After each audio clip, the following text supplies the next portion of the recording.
ドリームランナーチャンネル。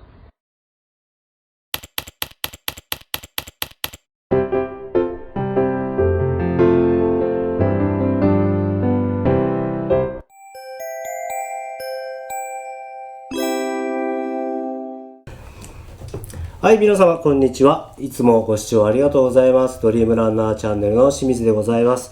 今日この顔パッと見てすぐわかると思うんですけれども、暁の超特急の異名を持つ宋利光さんに今日もお話を伺います。今日お話を伺う、中心になる部分として、ホンダの RS1000について、伺いますので、簡単に宋さんのご紹介申し上げたいと思います。宋さん、スズキの TR500 の開発ライダー、されてて、でまたブルーと白のね、マシンもすごく印象深いんですけど、今日はホンダということで、よろしくお願いします。でその後は森脇さんに移られて、で森脇さんが吉村さんから分離独立されて、でその時の一番初期の開発を担当されたライダーさん、ということで、Z650、あとは、Z900。そうですね。そうですね。Z900 回の、1100でしたかね。回1100ですね。そうですね。でご活躍をされ、その後ホンダさんの方で、なんとホンダ本社、モーターレクリエーション推進本部。ということで、いわゆるバリバリのレースは先日もちょっとお話ししたように、RSC、HRC がやるよと。で、その中で宋さんが担当されたのは、ホンダのバイクをたくさん売ってこいということで、コマーシャル的な部署があって、僕は最初思ったんですけど、お話を伺ったら結構バリバリにレース業界ですよね。そうですね。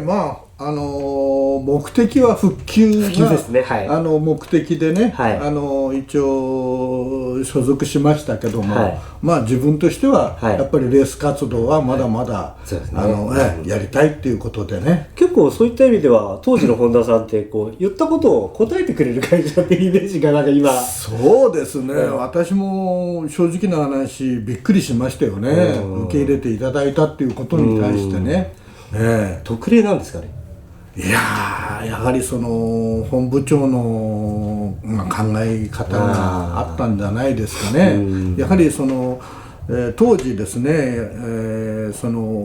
私ショップも、実は出させていただいたんですよね。本田さんのお店を宋さんが出された。それでそのウイング店というその展開が、これからやっていきますよというその時期だったんですね。それの手始めとして、そのショップをオープンさせていただいて、そしてそのショップのオーナーというのがレース活動なり、またそのモトクロスのライダーなり、そしてそのモータースポーツに携わるそのオーナーが、ショップのお店を引っ張っていく。それだけでも相当強い看板になりますもんね。そうですね。それがウイング店という一つの展開を全国に広めていくという、そういうその展開でしたね。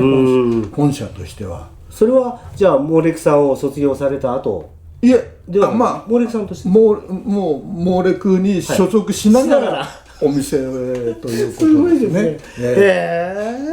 なんかいろんな意味でやんわり前をちゃんと向いてくれてるっていう部分がそうですね。いいですね。そういう面ではもう本当にホンダにはもう大変お世話になった足向けて出られないね。そういうことですね。いや、最初からすごく皆さんが意外と知らなかったことかもしれないです飛び出しまして、なんかこの後どうなっちゃうんだろうみたいなところもあるんですよ。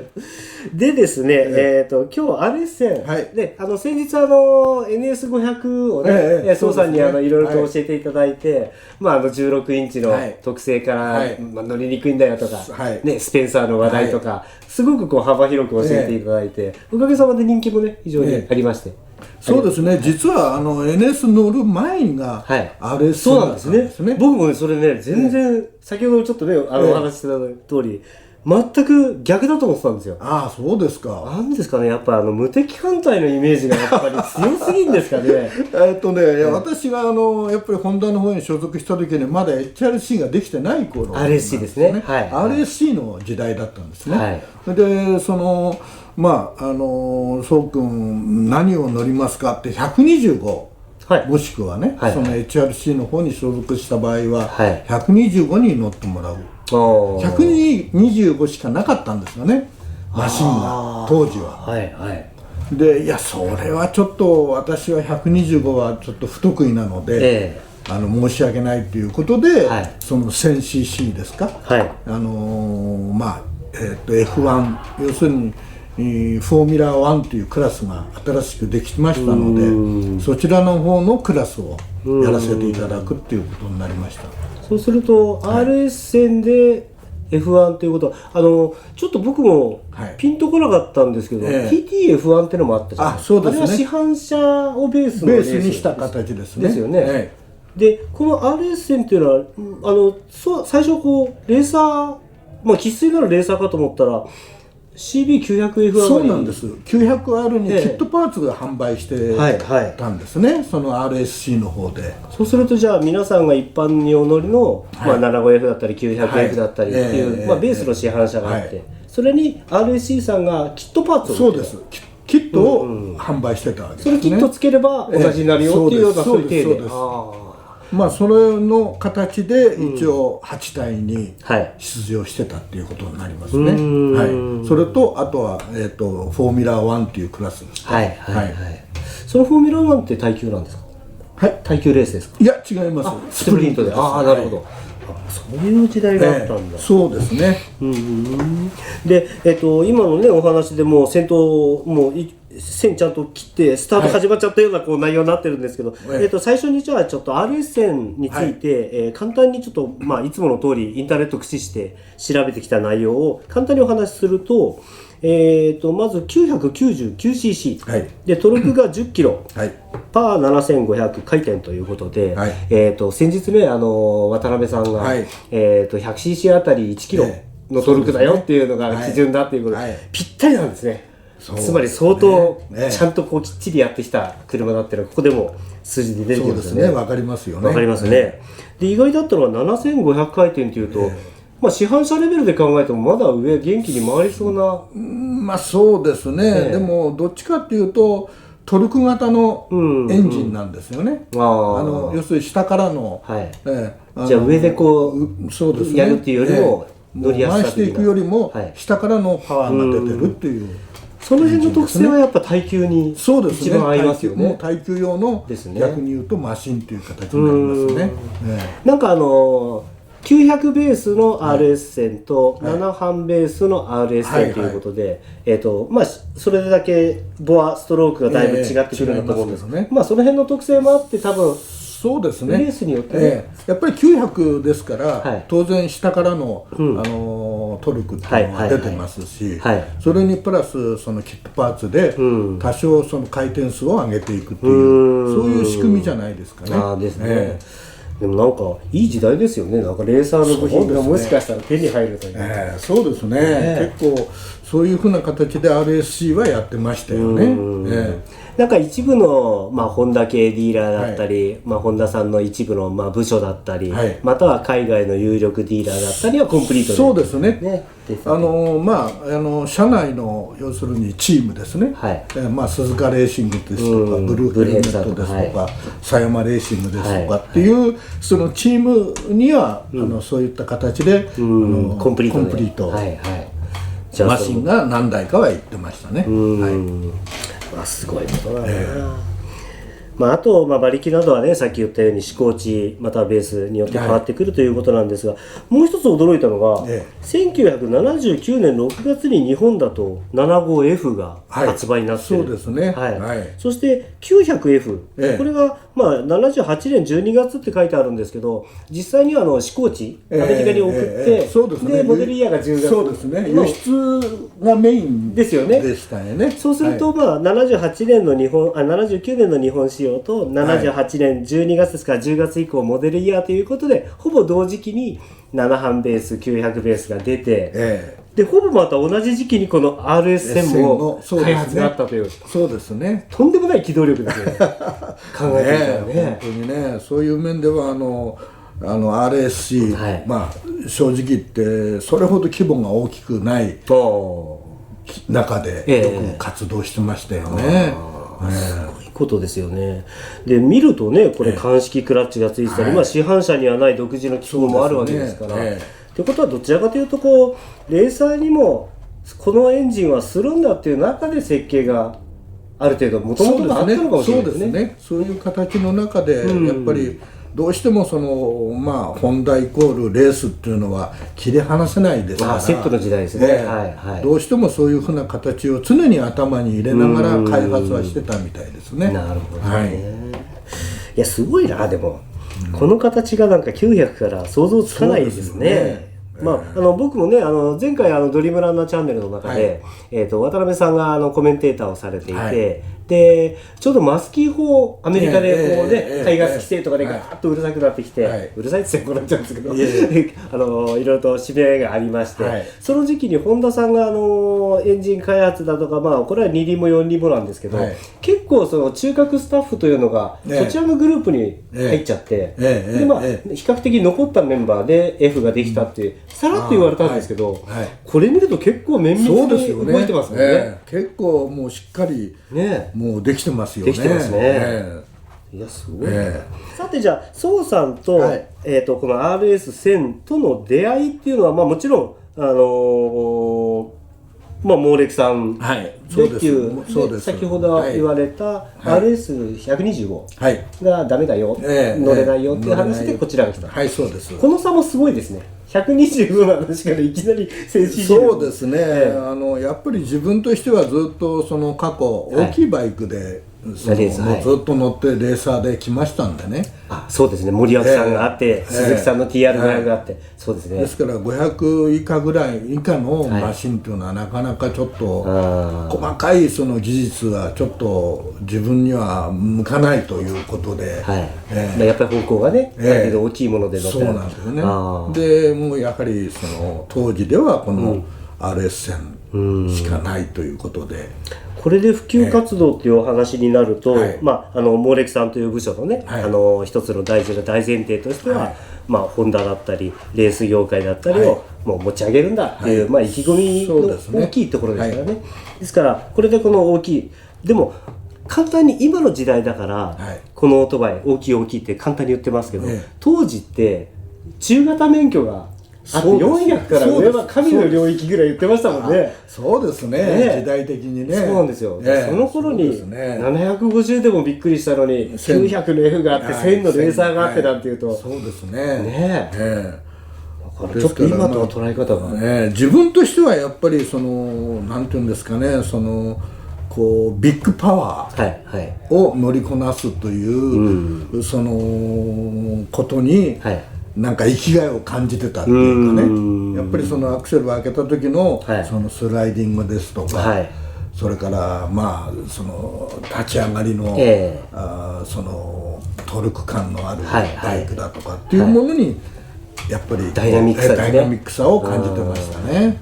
なんかこの間もたまたま川崎の関係の方とのちょっと会合があって、で宋さんとこう YouTube やるんだよみたいな話してたら、あの人開けっぷりむちゃくちゃいいんだよねなんて話が今のお話聞くとね、ダイナミックな乗り方と開けっぷりがちょうどリンクしたんでしょうね。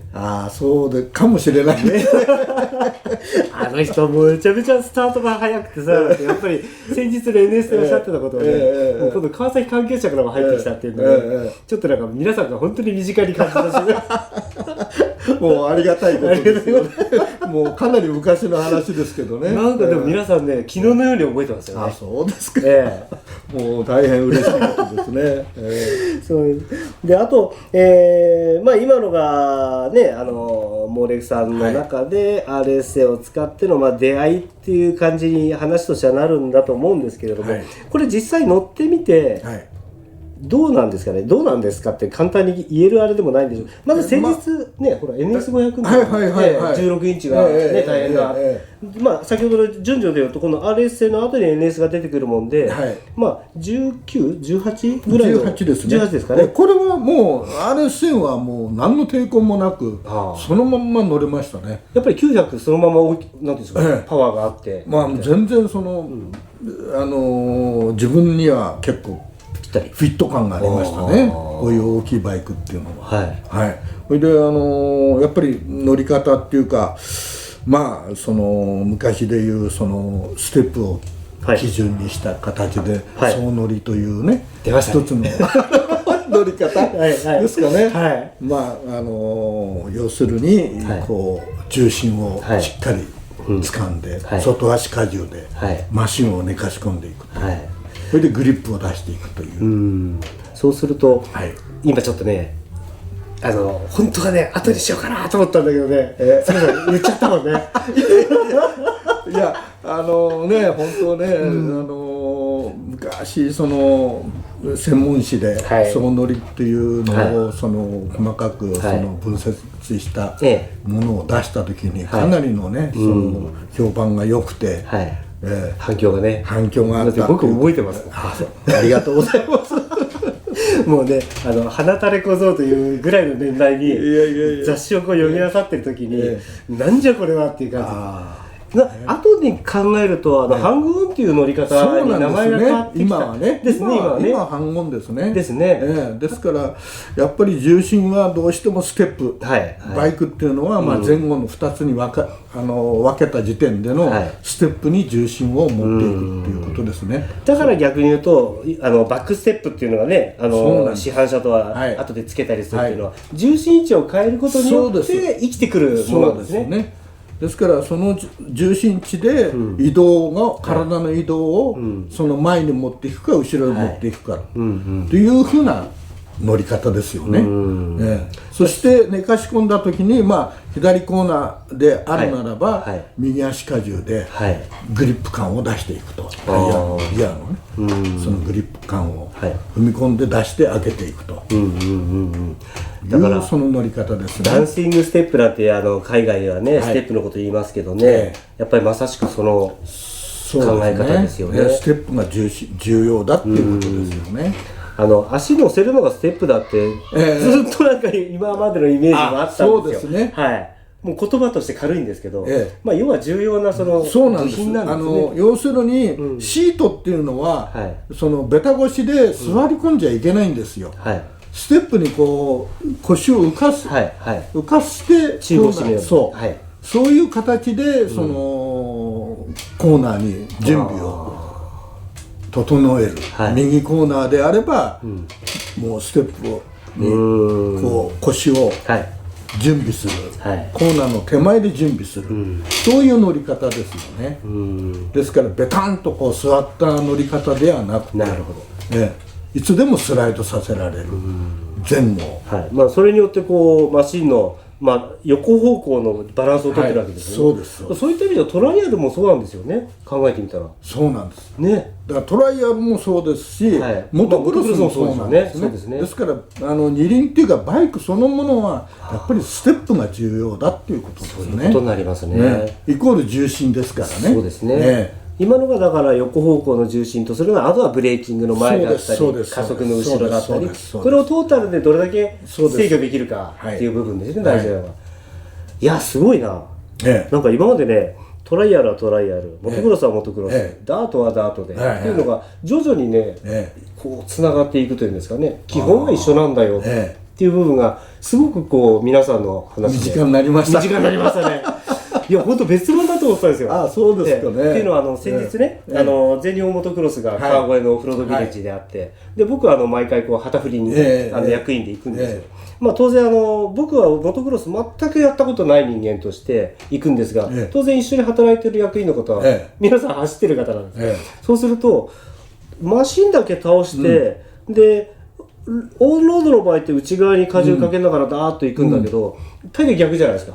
足ピョンと出しながらガーッとね、あの時に「君たちは何考えて乗ってんの?」って言ったら「考えてないんですけどマシンは暴れてくれていいんです」って言うんですよ。オフロードの方が、うん、であとは出口がちゃんと見えて、自分のこの股の中でマシンがこう泳いでくれる方がいいって。そうなんですね。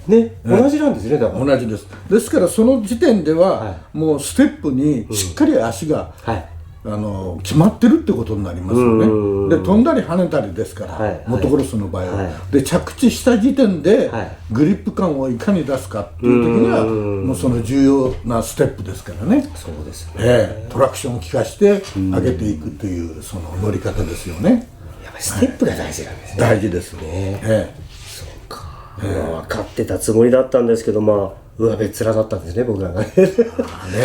まあいやそれは多分昔も今も変わらないんですよね。もう二輪は二輪ですから、はい、でやっぱりそこに重心をどこに持っていくかっつったらステップ、寝かし込みもステップ、はい、ですね。だからモトクロス上がりの方がロードに行ったり、トライアル上がりの方がロードに行った時でも比較的すんなり多分そうです、ね、入れるんですよね。もう全然もう問題なく入れるっていうのはやっぱりその基礎ができてる。そうですね。ね、いやすごいな、つながっていくもんですね。はい、いやびっくりしました。すいません、なんか RS 線からいきなり。いやでもね、そういう話お好きな方いっぱいいますよね。RS 線そのものよりも好きな方多いんじゃないですか。話もどうに戻しちゃっていいですか。RS 線といえば、はい、さっきねちょこちょこ出てた耐久レースという話が出てきますね。やっぱりRCB 線とか、もう無敵艦隊とか、もう当時すごい雑誌やなんかでもね、とにかく耐久っていう感じが、そうですね。一時ものすごいブームでしたからね。ブームでしたよね。で宋さんはこの RS 線のいわゆるスプリントバージョンも乗ってたし、その中で8体にも出てたしということで、結構長いお付き合いだったマシンのイメージですよね。でこの8体のことについてなんですけど、最近の8体っていうのはトライアウトなんていうのがあってね、指定された、前の年当年のレースで一定以上の成績を集めた人が入りますよっていう中で皆さん走ってられる。宋さんの頃って、モトクロスもみんなそうなんですけど、当時すごい人口が多かったですよね。ですから120、30代のエントリーがあったんじゃないですか。60代ぐらいでしたよね、確かね、枠がね。そのですから倍ぐらいはあったと思いますね。ということはもう予選でもってそれだけ落ちちゃうってことですよね。半分は落ちますね。そうですよね。でメーカーさんのシードでもって走られたっていうことらしいんですけど、当時の8体、まずこの RS 線の敵というかそのターゲットというのは、例えばヤマハさんだと OW？ですね、意外とメーカー直が、じゃなくて、当時その吉村さんですとか、森脇さんもそうですし、当然ヤマハさんもそうですけども、やっぱりメーカーイコール、ちょっとこうサポートなんて言ったらサポートチームですかね、頑張ってましたね。サテライトとかですね。サテライトここでね、8体について事前にちょっと宋さんにお話聞いたところ、73年に第1回があって、でその時は宋さんはなんと鈴木の TR500 で出ていて、そうなんです。で戦績は3位だったんですね。表彰台に上がったんですね。いきなり3位ですね。いきなり3位、73年ですね。そうするとこの RS 線が出る5年前ですかね。大体5、6年前になりますよね。5、6年前ですね。で、78年にこれ FIM といういわゆる世界選手権の一つに入るんですよね。そうするとそこで多分レギュレーションなんかも結構変わってくる。でその時には森脇ですか。そうです。じゃあ、吉村さんから森脇さんが分離された、一番最初に開発されたっておっしゃったのがそれですね。650ですね。650で出たのがその FIM78 年ですね。78年ですね。そうですね。でこの時はリタイアでした。それはマシントラブルとか。マシントラブル。コンドットから普通に足を出して。メインストリートで、ちょうど派手にオイルを撒いてしまったというもう悪夢のようなレースでしたね。2時間ぐらいちょうど私交代する相手の選手が過疎の選手だったんですが、もうそろそろ交代だっていう時に吹いちゃったわけです。もうメインストリートでね、もうそのまんまオイルをダーッと1コーナーまで行きましたね。っていうことはじゃあその間は赤旗停止いや続いてるんですか？ちょうどそのまあラインって言いますか、はいはい、直線の一番左側だったので、はい、即こうバリアから、あれしましてね。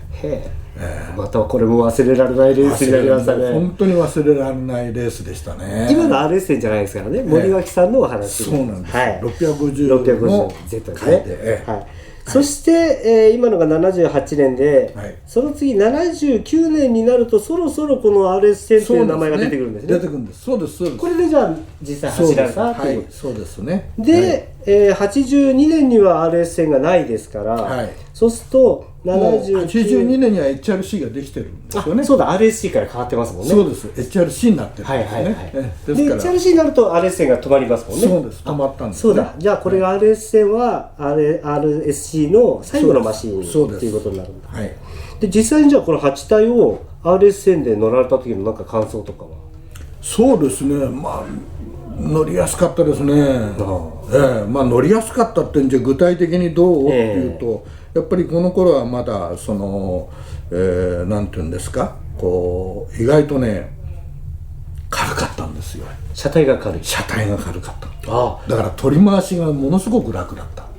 今の車体が軽いというキーワードで、たまたまなんですけど僕もそれね、調べてきたのが、当時、まあ、多分視聴者皆さんが持ってるであろう市販車として CB750F、これの乾燥でのカタログ重量って231キロあるんですよ。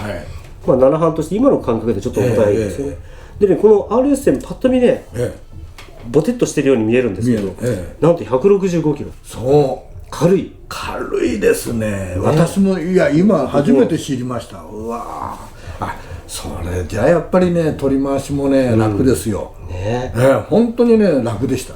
どうやったらここまで軽くなろうってマイナス66キロですよ。ねえ、素晴らしいですよね。いやすごい。S 字のこのもう展開なんかはものすごい楽でしたね。